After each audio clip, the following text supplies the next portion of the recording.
Na-miss niyo ba ako? Andito na naman ako para magbigay ng isang magandang kwento. Sit back, relax, and listen. Paalala, ang maihinang puso ay bawal itong basahin o pakinggan, maging ng mga bata. Ang kwentong ito ay hango sa kwentong matatanda na pasalin-salin noon pang maraming taon na nakararaan.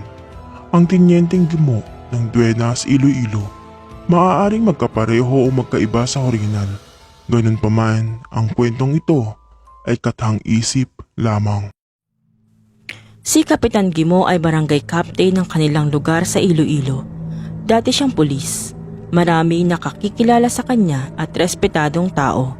Haka-haka ng mga taga roon ang kapitan ay kumakain ng tao, ngunit wala silang patunay kung si Kapitan Gimo nga ba ay aswang. Ano nga ba ang aswang? Ito ay isang supernatural o isang magic.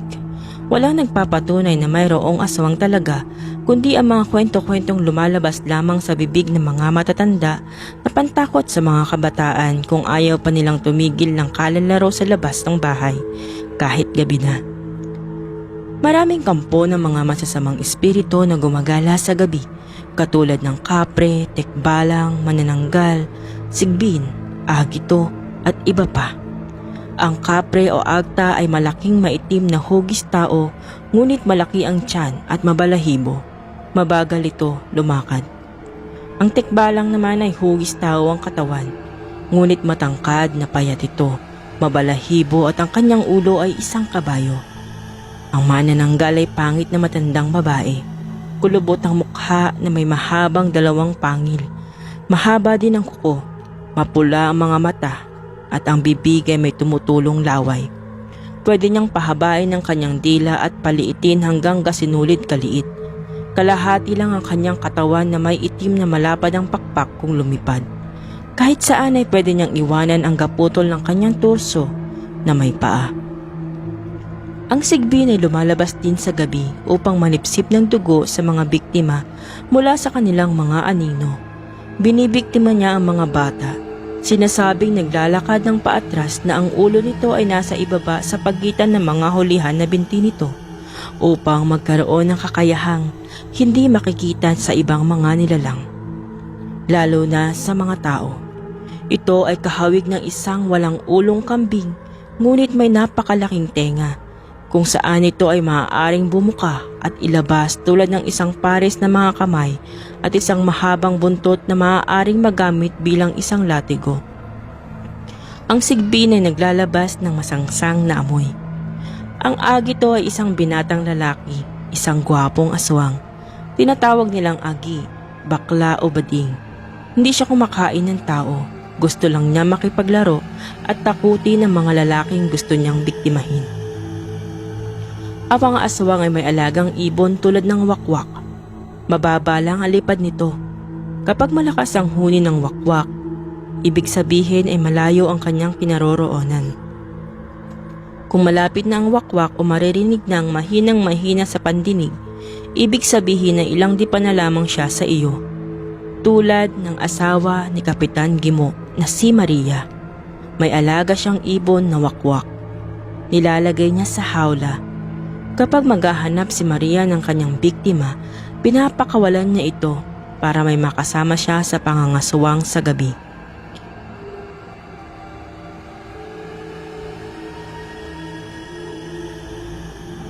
Nang namatay ang asawa ng kapitan, ipinasa sa kanyang isang bagay na kapag nalulon ni Kapitan Gimo, siya ay magiging aswang na rin.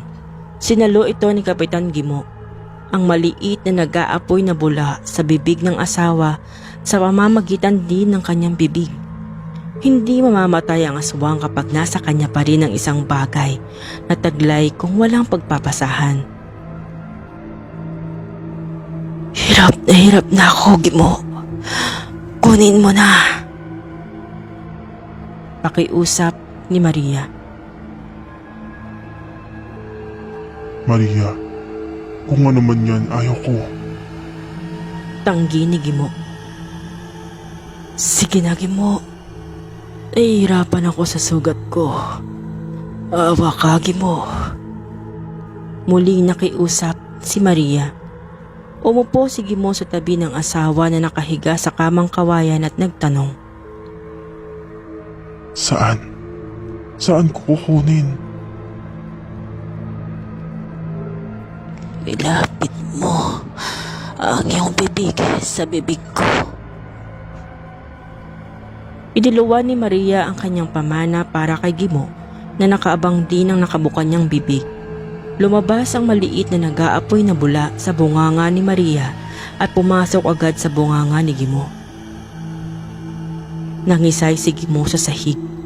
Nagdalawang isip pa kung lulunukin niya o hindi dahil nagsisigaw si Maria ng, "Lunukin mo, Gimo! Lunukin mo!" Nilunok nga ni Gimo. Namula agad ang kanyang mga mata. Ang kanyang asawa ay binawian agad ng buhay pagkatapos ng iluwa ang pamana. Hindi na niya nakayanan ng malaking sugat na tinamo. Ang dahilan ay tinaga siya ng mga taong bayan na makita siyang anyong aso na umaaligid sa bahay ng bagong panganak. Walang nakaalam kahit sino sa kanyang nayod na aswang si Maria. Nang namatay siya, sinabi lang ni Gimo na tumaas lang ang lagnat hanggang sa hindi nakayanan. Magmula noon, pinalaki ni Kapitan Gimo ang 4 niyang anak. Namatay ang 2 noong mga bata pa dahil nagkasakit. Ang naiwan ay ang dalagang teacher na si Susana at ang kotserong binatang lalaki na si Santi. Wala na sa pagkapulis si Gimo. Siya ay naging barangay captain. Ilang taon na rin ang lumipas. Nagampanan niya ang kanyang trabaho ng maayos. Maasikaso sa mga dinadaing ng kanyang mga kabaryo. Mapagmahal siya sa kanyang mga anak. Mahilig si Kapitan Gimo sa mga masasabaw na lutong pagkain tulad ng nilagang karne ng baka. Kapag may namatay na tao sa kanilang baryo na walang dahilan, kadalasan ay sumakit lang ang tiyan. Fiesta na naman sa bahay ng kapitan. Mayroon na namang nilagang baboy o bulalo. Isang gabi, besperas ng kaarawan ni Susana, maagang gumayak si Gimo ng kanyang mga lulutuin. Mayroon na naman kasi siyang mabibiktima, isang teacher. Ang kanyang target ay si Maris, kasamahan ng kanyang anak na nagtuturo din, si Susana. 12:00 ng madaling araw noon, si Maris ay nakahiga sa kamang kawayan sa may bintana katabi ng kamang kawayan din ni Susana. Biglang may bumukas sa bintana at dumungaw ang isang manananggal. Bago dumungaw, narinig pa ni Maris ang isang mahinang huni ng wakwak at tiktik na akala niya ay nasa malayo pa. Guni-gunin lamang pala ito ni Maris dahil sa sobrang takot niya. Narinig kasi niya na naghahasa si Gimo ng kutsilyo at mayroong nakasalang sa likuran ng bahay nila na 2 malalaking kaldero at isang maliit. Dahil sa takot ni Maris, pumasok siya sa ilalim ng kama pagkatapos ng malakas niyang sigaw. Nagising si Susana at tumayo. Lumapit sa kama ni Maris. Aktong nasa kama si Susana na tinutulugan ni Maris ng pukpukin ng ulo.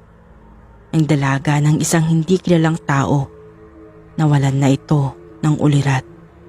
Si Maris ay nakiramdam lang. Nagmistulang patay sa ilalim ng kama. Nangangatog sa takot. Madilim pa man din ang loob ng kwarto dahil patay na ang lampara. Walang kuryente.